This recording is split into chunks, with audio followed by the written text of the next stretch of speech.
દોસ્તો ચોમાસાનો સમય આવી ગયો છે, છઠ્ઠો મહિનો ચાલી રહ્યો છે.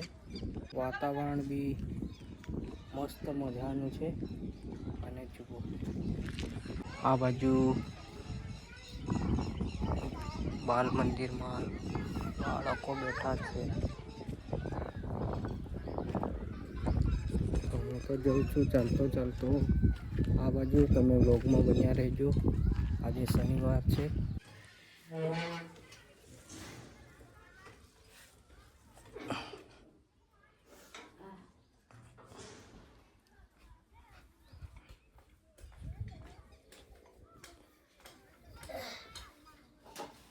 તો 500 ચૂલો હળગાવી દીધો. હું ગેસ ઉપર બનાવ કે હે તાર બહુ કાગી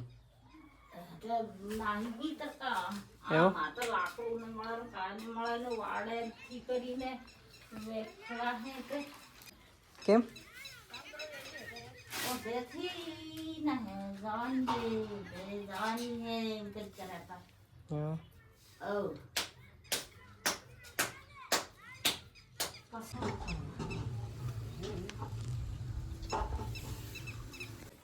તમારા આંબે હેક થી કે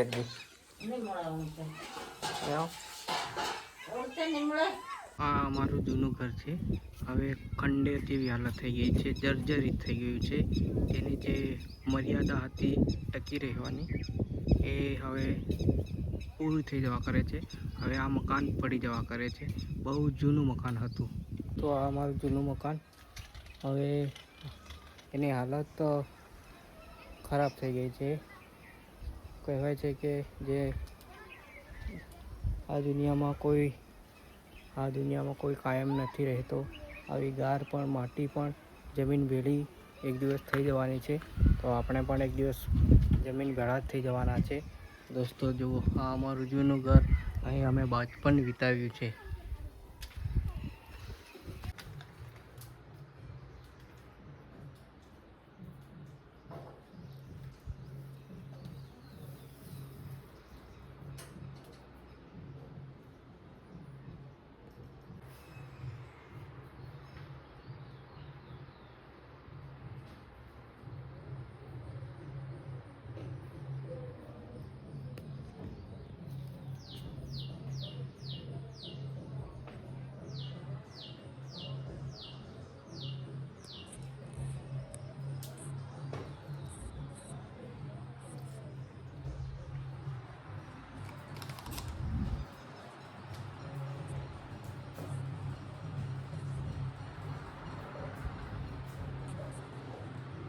સાડા 12 વાગ્યા.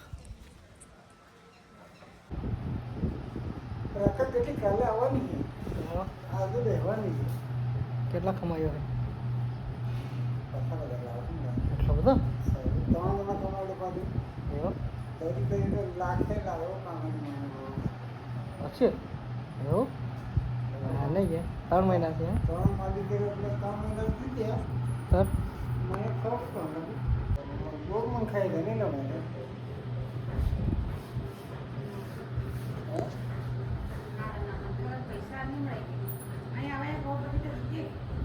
પેટ્રોલ રાખવું પડે.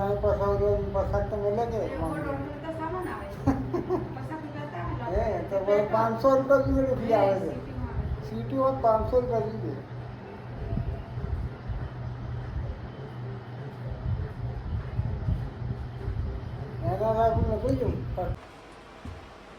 તો મિત્રો બપોરનો સમય થઈ ગયો છે અને ગરમી પણ એટલી બધી થાય છે ને ખૂબ જ ગરમી થાય છે. ઘણી બધી ગરમી થાય છે અને તમે પણ ગરમીમાં ઘરમાં જ રહેતા હશે, કારણ કે ગરમી એટલી બધી થાય તો કરવાનું શું બીજું. એટલે ત્રીજા ચોથા મહિનાની ગરમી કરતાં તો આ છેલ્લા મહિનાની ગરમીમાં થોડો વરસાદ પડી જાય પછી બાફ નીકળે એવી રીતે બાફ નીકળતો હોય છે. એટલે આપણાને આકળ વિકળ ગભરામણ આવું બધું શરીરમાં ચપચપ્યું એવું શરીર થઈ જતું હોય. એટલે કંટાળો આવે ગરમીમાં. એવું લાગે કે વરસાદ ક્યારે આવી જાય અને વરસાદ આવી જાય તો થોડું ઠંડુ વાતાવરણ થઈ જાય અને ચોમાસાનો સમય શરૂ થઈ જાય પછી તો લીલું જ્યાં જોવે ત્યાં લીલુંતું દેખાય. અત્યારે તો તમે જોઈ શકો છો બહાર, તમને હું બતાવું બહાર જો અત્યારે તો બધું સૂમસામ જેવું લાગે છે. આજુબાજુ પણ બધું સૂમસામ જેવું લાગે અને હવે તો ગરમીના દિવસો પણ જતા રહ્યા. હવે તો લગ્નના દિવસો પણ જતા રહ્યા. ડીજે વાગતું હતું એ પણ બંધ થઈ ગયું. હજી ક્યાંક લગ્નનો ગાળો અમુક સ્થળ પર ચાલતો હોય, જેના લગ્ન મોડા હશે એમના ત્યાં ચાલતા હશે, પણ મોટે ભાગે તો લગ્ન ગાળો પણ પૂર્ણ થઈ ગયો છે. હવે ચાલુ થવાનો છે ખેતીવાડીનો ગાળો. અને બીજા તો ખેડૂત ભાઈઓ મજૂર હોય એ બધા પોતાના કામ પર જતા રહ્યા છે, કારણ કે લગ્નના ગાળામાં ખૂબ પૈસા વપરાઈ ગયા હોય એટલે હવે પાછું કામે ધંધે લાગી જવાનું હોય છે. તમારી બાજુ પણ કેવી ગરમી છે એ પણ કહેજો. અને ચેનલમાં તમે નવા હોય તો વિડીયો લાઈક પણ કરી દેજો, કમેન્ટ પણ કરી દેજો જય શ્રી રામ. અને ચેનલમાં નવા હોય તો સબસ્ક્રાઈબ પણ કરવાનું ભૂલતા નહીં. તમે વિડીયોમાં અંત સુધી બન્યા રહેજો, કારણ કે તમને ખબર છે એટલે અહીં અમારી આ નાનકડી દુકાન છે. અહીંયા દુકાનમાં બેઠો છું અને નાનું મોટું કોઈ લેવા આવે તો આપીએ છીએ. બસ એ જ કામ છે અત્યારે તો. પછી કંઈક વિચારીએ જવાનું ક્યાંક ધંધા પાણીમાં કરવાનું. ચોમાસું આવે એટલે આપણે આ રામધામ સેવા આશ્રમના 6 મહિના આપણે અયોધ્યા જવાનું વિચારી રહ્યા છે. સંકલ્પ લીધેલો છે. હવે પૂર્ણ થશે કે નહીં એ તો ભગવાન જાણે, કારણ કે હું એવા મોડમાં છું કે જવું ન જવું, જો ભગવાનની ઈચ્છા હશે અને ભગવાનનો હુકમ હશે તો હું જરૂરથી અયોધ્યા જઈશ. પણ તમારો સપોર્ટ પણ જોઈશે, તો મને તમારો સપોર્ટ કરજો, જેથી કરીને હું મારું આગળનું આયોજન વ્યવસ્થિત રીતે કરી શકું. મારું આયોજન આજે તમને કહું તો મેં છઠ્ઠા મહિનો ચાલે છે 12મા. જ્યારે અયોધ્યા જતાં પહેલાં અમે એક ટ્રસ્ટ રજિસ્ટ્રેશન કરાવવાનો છું. પછી આગળનું તમે જો સપોર્ટ કરશો તો આગળનું બધું કાર્ય કરીશું. વ્યસન મુક્તિનું અભિયાન કરવાનું, પછી બીજું બધું ઘણા બધા કાર્યો છે.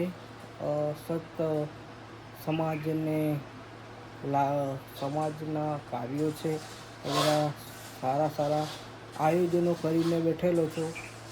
મને વિશ્વાસ છે કે થોડી વાર લાગશે, કારણ કે ઝાડ એકદમ તો ફળ આપતું, આપણે રોપીએ પછી એકદમ તો ફળ આપતું નથી. ધીમે ધીમે બધું કાર્ય થતું હોય છે. એવી રીતે મારું પણ કાર્ય ધીમે ધીમે થશે અને ધીમે ધીમે આપણે આ કાર્યને આગળ ધપાવતા જઈશું. જેવી રીતે ભગવાન પ્રેરણા આપશે એવી રીતે કરતા જઈશું. પણ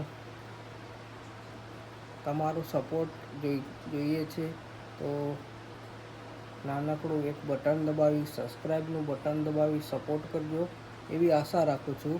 આપણે કોઈ સમાજને નુકસાન થાય એવા વિડીયો નથી બનાવતા. આપણે તો લોકો સુધરે, વ્યસન મુક્ત થાય, લોકો સારા માર્ગે, ધર્મના માર્ગે, જ્ઞાનના માર્ગે ચાલીએ એવા વિડીયો બનાવીએ છીએ. તો દોસ્તો તમે અમને પણ થોડો સપોર્ટ કરો, જેથી લોકોને અમને પ્રોત્સાહન મળે, મને પ્રોત્સાહન મળે. અને કોઈ વિડીયો જોવે તો એમને જો તમારો સપોર્ટ હોય તો કોઈ વ્યક્તિ અથવા કોઈ યુવક અથવા નાનો છોકરો પણ વિડીયો જોવે તો તમારો સપોર્ટ હશે તો આ વિડીયોમાં દમ છે, આ ભાઈ સારી વાત કરે છે, સારા માર્ગમાં ચાલવાનો રસ્તો બતાવે છે, એવી રીતે કોઈ જોવે તો એ પણ એ માર્ગે ચાલે. ખોટું કરવાનું પછી એવું બધું સારા માર્ગે ચાલે. આપણો ઉદ્દેશ્ય એ જ છે કે લોકો સારા માર્ગે જાય. તો દોસ્તો તમે સપોર્ટ કરો એવી આશા રાખું છું. અને હજી આપણે 6:30-7 વાગ્યા સુધી સાંજના સુધી વિડીયો કન્ટિન્યુઅસ રહેશે. તમે વિડીયોમાં બન્યા રહેજો. સાંજે 6:30-7 વાગ્યા પછી આપણે વિડીયોને એન્ડ આપીશું. આજનો આખો દિવસ તમારી સાથે છે.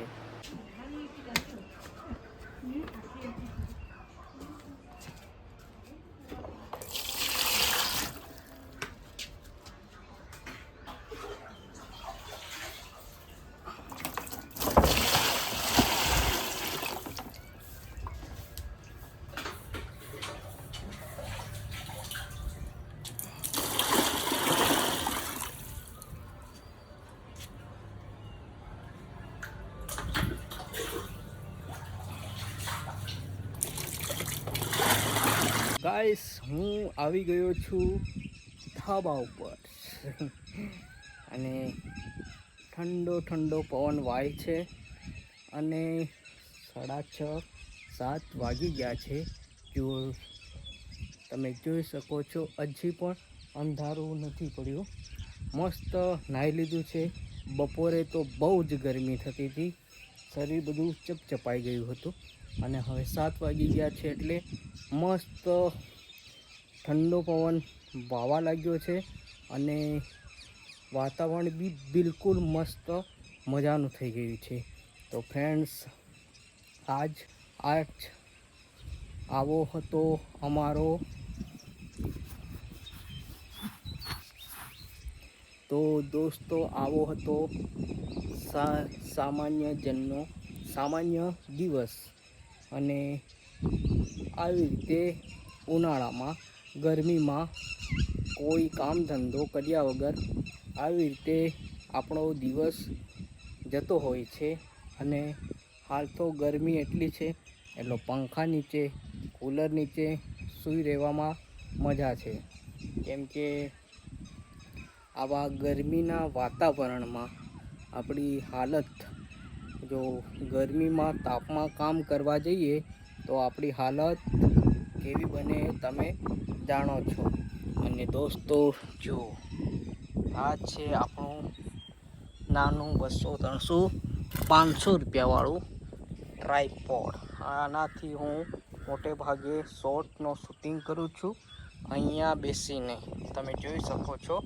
અને અહીંયા અહીંયા પૃથ્વી ઊંઘી રહ્યા પાઇપો ઉપર. કેવી રીતે ઊંઘ આવતી હશે એ તો હવે એ જાણે, પણ અહીંયા એક ઘોર ઘસઘસાટ ઊંઘી જાય છે રાત્રે. અને આ છે ગામડાનો નજારો. અને જુઓ દોસ્તો, આ લાકડા ભેગા કરી રાખ્યા ચોમાસામાં બાળવા માટે, રોટલા કરવા માટે. તો આવો હતો આજનો દિવસ. તો દોસ્તો, તમને આ વ્લોગ પસંદ આવ્યો હોય તો ચેનલ સબસ્ક્રાઈબ કરવાનું ભૂલતા નહીં. આજના માટે આટલું. ફરીથી મળીશું નવા વ્લોગમાં. જય શ્રી રામ.